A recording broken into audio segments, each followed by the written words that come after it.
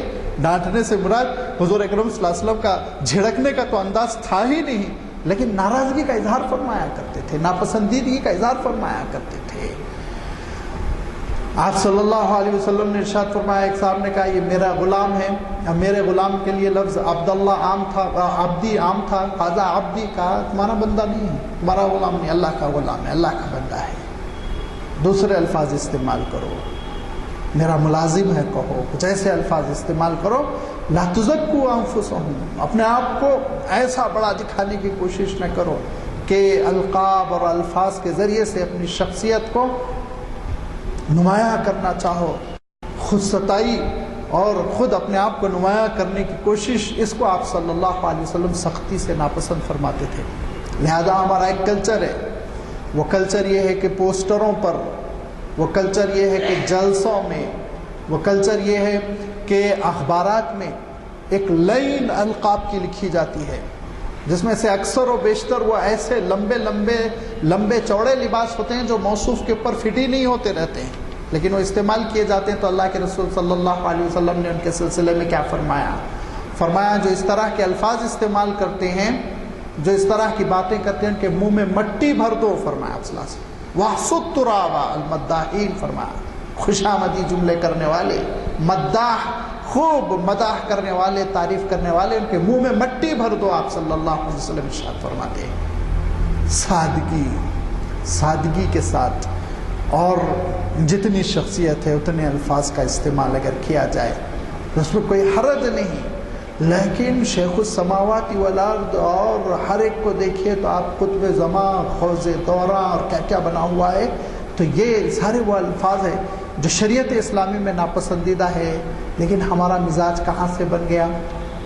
یہ ہمارا مزاج بن گیا ہے عجمی اقوام سے غیر ضروری اختلاط کی وجہ سے۔ لہذا اظہار عقیدت میں آپ صلی اللہ علیہ وسلم بہت تاکید فرمایا کرتے تھے کہ احتیاط کرو۔ کیوں؟ اس لیے کہ اظہار عقیدت کا مسئلہ یہ ہے، اظہار عقیدت میں اگر اسراف و تفسیر ہو جائے، کمی و بیشی ہو جائے، اس سلسلے میں کوتاہیاں ہو جائے تو اس کی زد مذہب پر پڑتی ہے، عقیدے پر پڑتی ہے، دین پر پڑتی ہے۔ لہذا اس سلسلے میں اگر انسان محتاط نہ ہو تو اس بات کا امکان ہے کہ بہت ساری بدعقیدگی انسان کے خیالات میں پنپ جائے، جڑ پکڑ جائے اور اس کے بعد وہ پچھتاتا رہ جائے۔ لہذا بہت تاکید کی گئی، بہت احتیاط کی ضرورت ہے۔ اس کے بعد ایک دوسرا چیپٹر اور رہ گیا ہے 50% اظہار محبت، چھوٹے بچوں کے ساتھ شفقت کیسے کرنا۔ چھوٹوں سے مراد بچے ہی نہیں ہیں بلکہ اپنے سے چھوٹے جو بھی ہیں، ایک استاذ ہے تو اس کے شاگرد، ایک مرشد ہے تو اس کے رہبری میں رہنے والے، اس کی تربیت میں والدین ہے تو ان کے آل اولاد، تو ان سے بھی محبت کا جو اظہار ہے اس میں بھی انسان کو اعتدال کی دعوت دی گئی، اعتدال کی دعوت دی گئی۔ بے اعتدالی کو اللہ کے رسول صلی اللہ علیہ وسلم نے پسند نہیں فرمایا۔ بے اعتدالی کس کو کہتے ہیں؟ بے اعتدالی یہ کہتے ہیں کہ ان میں تفریق کرنا، چھوٹوں میں سے بعضوں سے زیادہ اظہار محبت ہو رہا ہے، بعضوں کو نظر انداز کیا جا رہا ہے، یہ بھی بے اعتدالی کی ایک شکل ہے۔ اس کو بھی اللہ کے رسول صلی اللہ علیہ وسلم نے ناپسند فرمایا۔ بے اعتدالی کی ایک شکل یہ بھی ہے کہ ایسا اظہار محبت کیا جا رہا ہے کہ سامنے والا اس کو گراں سمجھ رہا ہے، بوجھ سمجھ رہا ہے، تصنع، تکلف، وہ الفاظ، وہ تعریف، یہاں تک کہ بعض لوگ بہت ہی ادبی انداز میں کہتے ہیں یہ میرے صاحبزادے ہیں، یعنی میں خود صاحب ہوں، یہ میرے صاحبزادے ہیں، میرے فرزند ہے، میرا لڑکا ہے۔ دوسرا بولے گا یہ آپ کے صاحبزادے ہیں، آپ خود اپنے آپ کو تعریف کرتے ہوئے کہہ رہے ہیں میرے صاحبزادے ہیں۔ ادب پر گرا گزرنے والی چیزیں ہیں، لیکن جو کہ بہرحال یہ اس میں الفاظ کا استعمال ایک دوسری ہی چیز ہے، بے احتیاطی ہو جاتی ہے۔ لیکن میں یہ کہہ رہا تھا کہ بہت زیادہ محبت کے الفاظ کا اظہار اور لوگوں کے سامنے اتنا محبت کا اظہار کہ لوگ اس کو گراں سمجھے، طبیعت پر بھاری ہو، اس کو یہ بے اعتدالی ہے، ناپسند کیا گیا ہے۔ ہاں بچے کھیل رہے ہوں، اپنے چھوٹے آ رہے ہوں تو ان سے محبت کے اظہار کے لیے انسان بہت ساری چیزیں اپنا سکتا ہے، جیسے کہ اللہ کے رسول صلی اللہ علیہ وسلم کو اطلاع ملی کہ آپ کی صاحبزادی حضرت بی بی فاطمہ رضی اللہ تعالیٰ عنہ دروازے پر ہیں، تو آپ صلی اللہ علیہ وسلم دوڑتے ہوئے گئے، دروازہ کھولا، آپ کی پیشانی کا بوسہ لیا، اپنے شان مبارک سے چادر اتاری، اس کو بچھایا، اس پہ حضرت بی بی فاطمہ کو بٹھایا۔ ٹھیک ہے وہ صاحبزادی ہیں، وہ محبت کا اظہار ہے، حضرت حسن حضرت حسین کھیل رہے ہیں، اٹھایا آپ نے اور ان کی پیشانی کا بوسہ لیا۔ ایک دیہاتی صاحب کہتے ہیں کہ اچھا بچوں کو آپ چومتے ہیں؟ میں تو نہیں چومتا، صاف کہا انہوں نے۔ تو آپ صلی اللہ علیہ وسلم ارشاد فرماتے ہیں اللہ تعالیٰ نے تمہارے دل میں محبت نہیں رکھی تو میں کیا کروں، میرے دل میں تو ہے، میرے گھر کے بچے ہیں، میرے نواسے ہیں، میں چومتا ہوں۔ اللہ کے رسول صلی اللہ علیہ وسلم تشریف فرمائے، حضرت حسین کاندھے پر چڑھ کر بیٹھ گئے تو ایک صحابی کہنے لگے خدا کی قسم حسین کتنی بڑی پیاری سواری ہے تمہاری۔ تو اللہ کے رسول صلی اللہ علیہ وسلم مسکراتے ہوئے فرماتے ہیں سوار بھی تو بڑا پیارا ہے، سوار بھی تو بڑا پیارا ہے۔ یہ وہ چیزیں ہیں جو اظہار محبت کے لیے اسلام میں جائز ہے، روا ہیں، ان کے اختیار کر لینے میں، فطری انداز میں اختیار کر لینے میں کوئی حرج نہیں۔ تکلف، تصنع، دکھاوا، غیر شرعی چیزوں کی اس میں ملاوٹ، اس کو اسلام ناپسند کرتا ہے۔ ابھی گفتگو لمبی ہے لیکن بہرحال وقت ہوا جا رہا ہے، مغرب کا وقت قریب آ رہا ہے، لہذا انشاءاللہ اگر کچھ پہلو تشنا رہ گئے تو آئندہ کبھی ان کی وضاحت آپ کی خدمت میں رکھ دی جائے گی۔ وآخر دعوانا ان الحمد للہ رب العالمین۔